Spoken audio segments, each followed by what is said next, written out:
আমি এখন আছি শান্তিপুরে, আর এইখানে বসে এখন আমি শাড়ি কিনছি একটা দোকানেতে। তো দাদার সঙ্গে ফোনে কন্ট্যাক্ট করেছিলাম দাদার সঙ্গে, আর এক দাদার দোকানে আমি এসেছি। তো ওনার বাড়িতে দোকানটা, এখানে তৈরি হয়।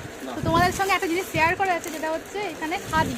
খাদি তোমরা শান্তিপুর আর অনেক অনেক জায়গায় কিন্তু তোমরা দেখেছো, দাম মোটামুটি তোমরা দেখিয়েছিলাম এর আগে ভিডিওতে। তো 500, 450, কিন্তু এখানে 240, 250, 280, তাই তো দাদা? 280, তাই তো? 280, 250 এরকম দাম আসছে। আর অনলাইনে যদি তোমরা নিতে চাও ডেলিভারি হয়ে যাবে। সো কিছু সামথিং কিছু চার্জ আসবে, সেটা তোমাদের কিন্তু ফোনে কন্ট্যাক্ট করে নিতে হবে, যে কত টাকা চার্জ আসছে আলাদা করে সেটা দেখে নেবে। আর যত সম্ভব আমার মনে হয় 350 টাকার মধ্যে পুরো কমপ্লিট হয়ে যাবে। আর একটা পিসও নিলে তোমরা কিন্তু নিতে পারো, ঠিক আছে? এখানে নানা রকম কালারের খাদিগুলো রয়েছে, ভীষণ সুন্দর সুন্দর কালারিংও আছে। আমি এখন লাল সাদার মধ্যে দেখছিলাম, সেই কারণে এইগুলো। সো আজ যদি ভিডিওটা তোমাদের ভালো লেগে থাকে তো অবশ্যই লাইক, শেয়ার, কমেন্ট করে দিও। বাই বাই বন্ধুরা।